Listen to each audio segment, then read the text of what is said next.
pretty happy with the performance. It was explosive. Joe probably was a little too excited.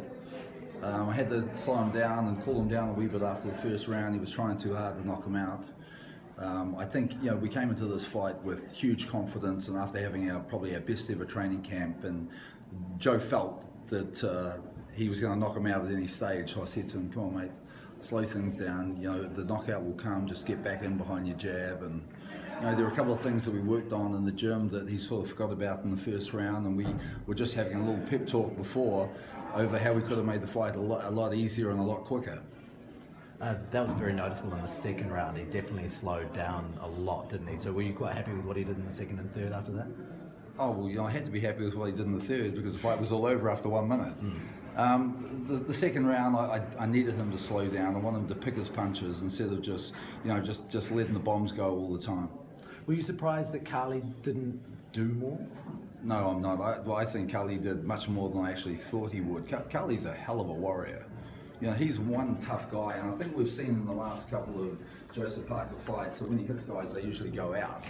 And he hit Kali with some flush punches in the first couple of rounds, and Kali shook him off and came back. He is one tough warrior. Joe, yeah, you're a little bit excited first up, huh? I was real excited. At the back here when we were warming up, I was firing. I felt real crisp with the punch I was throwing. I felt I wasn't breathing, and then when I got out there, went a bit off plan because I was excited and I didn't really pick my shots. But in saying that, I felt like I had a strong start, and I felt like when I did listen to the plan again of slowing down and picking my shots, and actually not smothering myself in close, that the punches did land that we wanted to land. So. Can you feel that while it's happening out there? I mean, do you think to yourself, "Oh, geez, I'm throwing too many here," or do you wait until you get back into the corner? Is it just sort of instinct kicks in? No, I do feel that I'm throwing a lot of punches, and when I do get a little bit of a break with in the rounds, I look over to Kevin and see what his instructions are. So, and we have, we've been a great team for a long time, so I know what I'm doing wrong when I look over and see him looking at me and telling me what to do. So. When everything started to slow down and everything started to flow a bit better, then the punches landed. You seemed to read everything that was coming at you from Kali. You seemed to have plenty of time defensively to see what was coming at you. In training camp, we've been practicing a lot on defence. Sometimes in the past, I did do a few things wrong, but Kevin's been digging it into me that defence is as important as offence. So we've been practicing with every camp, improving both sides. Is he your biggest scalp? You regard Kali, given his history, being a contender in 2004, as perhaps your most significant win so far? Yes, I believe it is at this stage of my career and the fights that he's had in his career. Considering the respect you have for him, were you surprised that it only took 3 rounds? No, I wasn't surprised. We did train hard. We trained hard for 12 rounds, but Kevin says to me all the time with every fight, if you see the opportunity, take it. And the opportunity presented itself, so we took it. Do you think he rates your power now, Joe? I'm sure he does. Landed some big shots, and Kali's a warrior.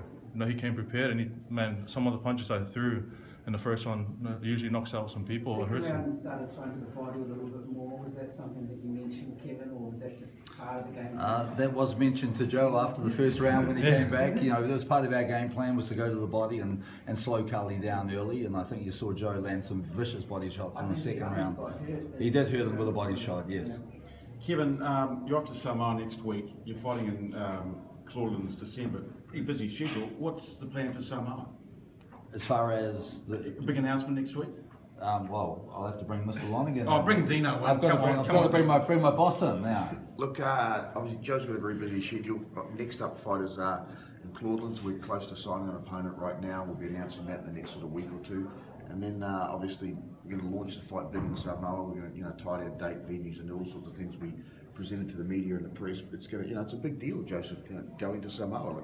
One of the main reasons we want to do it, there hasn't been a major fight in Samoa for goodness knows how long. I'm sure David Toole would have liked to have done it. It just never happened. It was just the way his career went, the way he was domiciled in the USA. And Joe said to us, we'd love to go up there. And my business partner Dave Higgins has done a stunning job talking to a lot of sponsors up there, scoping out venues, and it hasn't been easy, as you can imagine. because we can't afford to go up there and, and with the All Black game that went up there was huge amounts of money lost by somebody, and I'm pretty sure it wasn't the AB, so we're taking all the risk on this thing, and we just want to make sure it goes well, and Dave's done a stunning job to get it together, so looking forward to it. How hard is it to get, say, an undercard to a fight in Oh, Samoa? look, you'll be surprised as to how good the undercard is, we're definitely going to have Butterbean up there. There'll definitely be representation from local Samoan fighters. I think it's a big opportunity for local talent, and Kevin in particular. For goodness, for maybe 15 years we've talked about the talent that can come out of Samoa, and I'm sure there's one or two guys will be on the undercard and they'll be looking for an opportunity to maybe get their way out of New Zealand and go to, maybe one day potentially be in camp with Kevin Barry. He tells me on a regular basis just how many Samoans contact him and want to go and train with him. Which, we think it's a great thing. He's laughing, but it's a fact.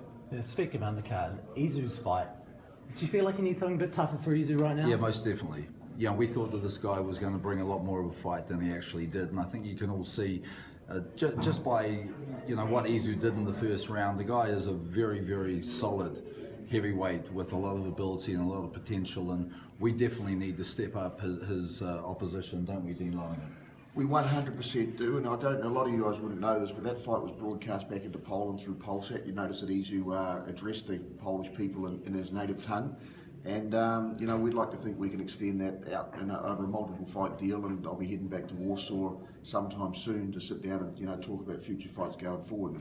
Kevin identified Izu probably a year ago now and come to me and just bugged me. He says, we've got to do something with this guy. And as a result, here Izu is, potentially Duco has got a deal in Poland, and it's, to be fair, Izu's done a couple of things, and Kevin tells me about this all the time, and Joe tells me all the time, that Izu being in the camp is a massive plus for Joseph Parker, because Izu pushes him and Joe pushes Izu, and I think Kevin has convinced me, and we're fully on board with it, that we've got a fantastic training camp going with these two. We need to keep them together, so we've got a tricky schedule to put together where we can fight Joseph here one day and Izu in Poland, and we've got to be doing it close together, so we've got some big logistic exercises coming up. That's the plan, but we'll wait and see. Because the logistics of it is pretty hard with these undercards, isn't it? Like tonight, you're probably disappointed with a couple of the fights, and you've got to get these guys in late. How easy is it to get it all together? The first three fights I was disappointed with, because I know Izu's got a lot more than what he showed, and it wasn't Izu's fault. He can only fight who's in front of him. The second and third fights, Willis quite easily dominated his opponent. Willis had a stiffer fight for that.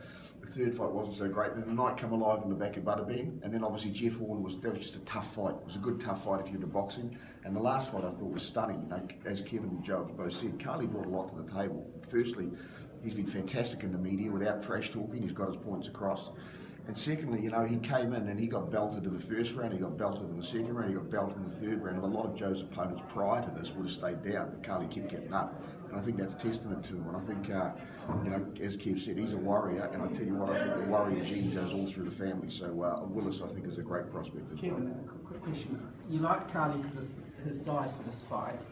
Just going to December before we go to Samoa, is it going to be another big kind of guy that you guys are close to signing? That's what we're planning at the moment. Another very tall guy. We plan on fighting Joe against big men to start preparing him against the guys who are wearing the belts at the moment. Yeah. Is that person signed up, Dan? We're close. Obviously, we talk to Kevin on a regular basis, and my business partner Dave is handling that one because he's looking after Fight for Life. He's also looking after Samoa, and Dave's working closely with Stuart Duncan. And we scan the world for these guys, and you've already seen this happen. We brought guys in from Germany, we brought guys in from bloody South Africa. We bring them in from all over the world to fit basically what Kevin wants to do. And if you have a look at the heavyweight division right now, you've got Vladimir Klitschko sits in at 6'6", you've got Tyson Fury at 6'8", you've got Alexander Usyk at the ratings at 6'7". So we need to fight big guys, and that's the plan at the moment. Last year, Costa Jr. was a big win in the year. Given that Kali was a step up, are you expecting this next opponent will be another step up? Well, one of the things one of the things we do is, we want to give Joseph ever increasing challenges, and every time we've stuck someone tougher in front of him, mate, Joseph steps up to the plate and ends up to be a short night. So, I was up in England last week and we talked to prospective opponents up there as well, and there's some of the bigger names in the divisions, but it's very difficult to get people to fight Joseph because, mate, they know if they're coming down here, they're getting paid good money, but they're coming down here for a real fight because this guy can fight. Joseph, do you want to read that text that just Evander Holyfield sent you? Congratulations, Joseph Parker. You're the new deal. Team Parker, hope to be at your next fight. Nice. Joe, for you, like, you know, you come in and you're knocking these guys out who've got some legacy in 3 rounds. You know, for you, is that super exciting that they're down in 3 rounds, or are you like begging for a 6-round fight or an 8-round fight? Like, what do you feel about sort of a fight like tonight?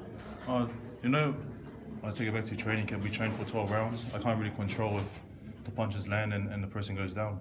It just shows that, you know, what we're doing is working. You know, Kevin's teaching me the right things. I'm trying my best to listen in the ring and land the punches that I need to land. And then, you know, even if it's a short fight or a long fight, I know that I'm winning each time.